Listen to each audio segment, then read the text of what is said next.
పిత పుత్ర పవిత్రాత్మ నామమున ఆమేన్. ప్రియమైన దేవుని బిడ్డలారా, క్రీస్తునాథుని యందు సహోదరి సహోదరులారా, ప్రతి ఒక్కరి జీవితంలో ఏదో ఒక రోజున ఏదో ఒక సమయములో ఏదో ఒక విధముగా ఊహించని మలుపులు ఎన్నో ఎదురవుతూ ఉంటాయి.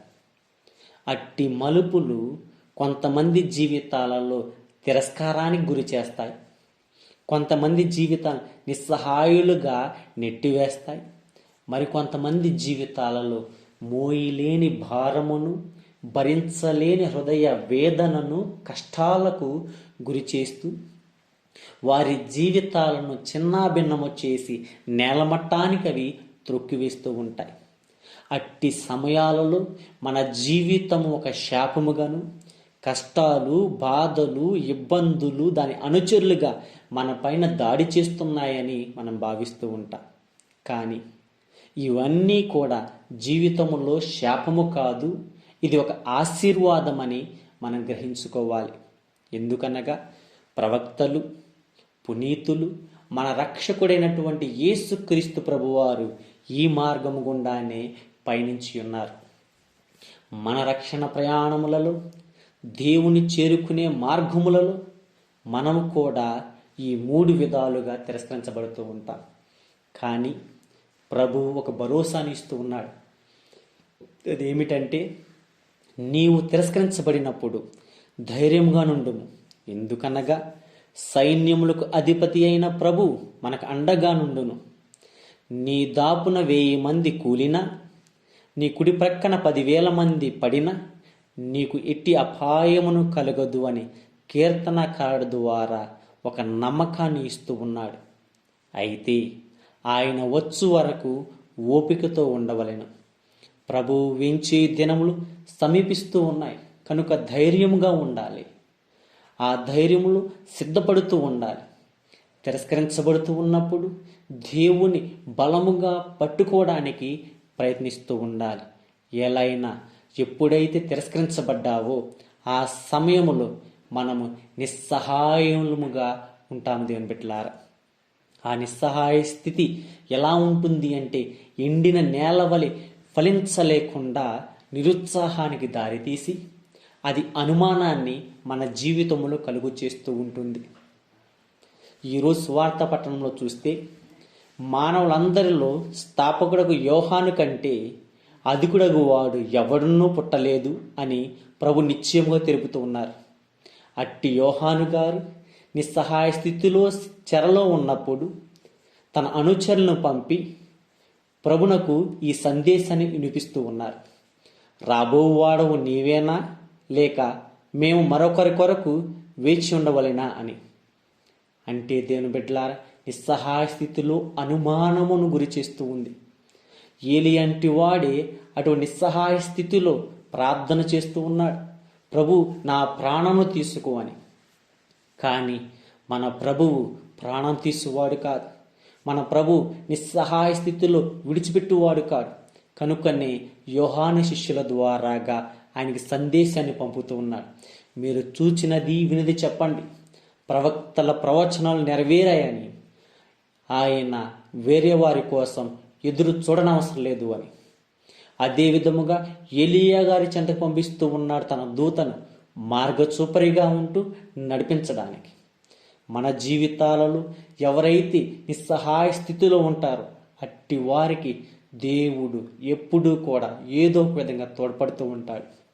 అందుకనే ఈరోజు మనం చూస్తూ ఉన్న మొదటి పట్టణంలో ఎండిన ఎడారి సంతసించునుగాక అని, మరుభూమి ప్రమోదము చెంది పుష్పించునుగాక అని.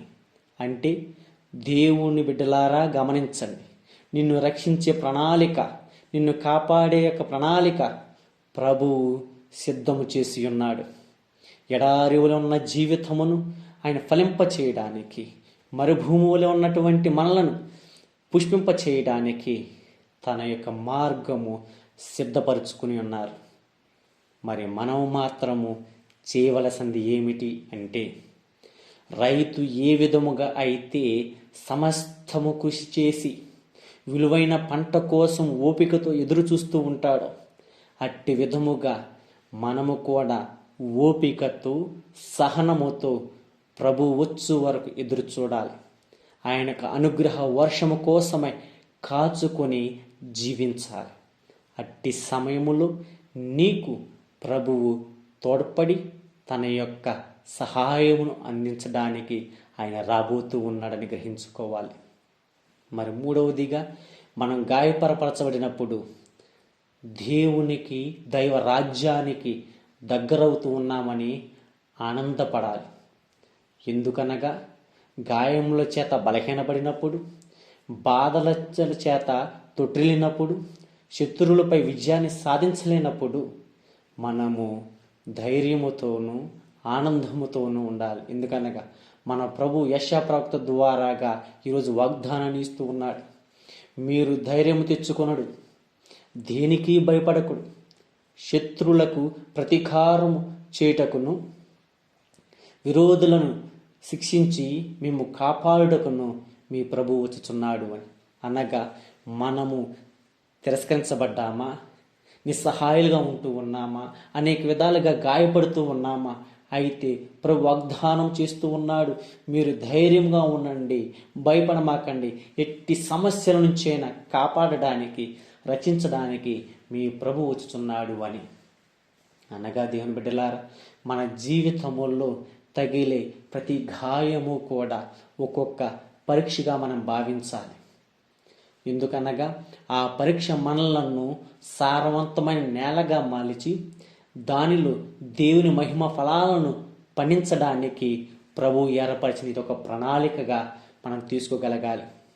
ఎందుకనగా ఒక విత్తనము నానపడకపోతే, ఒక విత్తనం మట్టి చేత కప్పబడకపోతే, ఒక విత్తనము చనిపోకపోతే, ఇన్ని ఇబ్బందులు గురి కాకపోతే అది మొలకెత్తలేదు, ఫలించలేదు. మన జీవితాలు కూడా ఈ మార్గంలో వెళ్ళకపోతే, ఈ మార్గం గుండా నడవలేకపోతే, ఈ మార్గం గుండా విశ్వాసం ఉండలేకపోతే మనము కూడా ఫలించలేము దేవుని బిడ్డలారా. అందుకే ప్రభు అంటూ ఉన్నాడు, విరిగినప్పుడు మన జీవితాలలో ఆనందం వికసిల్లుతూ ఉంది అని. విరిగిన హృదయాలలో వికసించే ఆనందము మహాభాగ్యముగా ఉంటూ ఉంది అని. ఆ ఆనందము ప్రభువు గొప్ప వరముగా మనకు కనబడుతూ ఉంది. మరి మనం విరగొట్టబడుతూ ఉన్నామా, లేకపోతే మనల్ని మనం రక్షించుకుంటూ ఉన్నామా?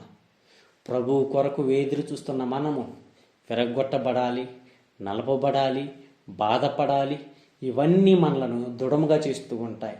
ఎందుకంటే ప్రభువు నాకు ఉన్నాడు, ఎదిగిన నా మనసు అతికిచ్చేవాడు ఒకడు వస్తూ ఉన్నాడు, నలిగిన నా మనసు సరిచేయవాడు వస్తూ ఉన్నాడు, త్రొక్కువేయమని నన్ను లేవనెత్తడానికి నా రక్షకుడు ఒకడు వస్తూ ఉన్నాడు అని ఆనందంతో ఎదురు చూద్దాం. ఆ దేవునికి ధన్యవాదాలు తెలుపుకుంటూ, కృతజ్ఞతలు తెలుపుకుంటూ, ఓపికతో, సహనముతో ప్రభు కోసమై ఎదురు చూద్దాం. రానున్నటువంటి క్రీస్తు మన జీవితాలలో ఆనందం వికసిల్లులాగున, ఆయన కృప కటాక్షాలు మన కలుగులాగున దీవించాలని వేడుకుంటూ, ఆ దేవాతి దేవుడు మనందరిని ఆశీర్వదించును గాక. ఆమేన్.